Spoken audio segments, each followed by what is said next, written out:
আসসালামু আলাইকুম, welcome my new channel Sajbati official daily ব্লগে আপনাদের সবাইকে জানাই স্বাগত। আজকে আমি কচুরলতি রান্না করব, আর সেটা কিভাবে রান্না করব ওটাই আমি ভিডিওতে দেখাবো।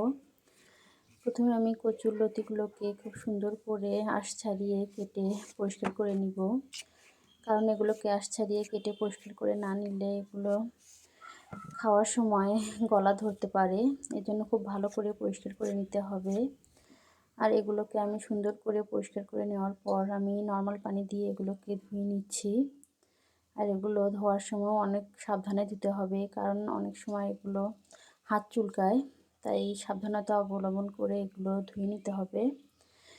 এগুলো ধুয়ে নেওয়ার পরে আমি চুলায় একটা কড়াই বসিয়ে দিয়ে এর মধ্যে তেল গরম করে নিয়ে এর মধ্যে কাঁচা পেঁয়াজ, কাঁচামরিচ এগুলো দিয়ে একটু সফট করে ভেজে নিব। তারপরে দিয়ে দিব লবণ, হলুদ, এরপর দিয়ে দেব কচুরলতিগুলো, দিয়ে খুব ভালো করে ভেজে নিব।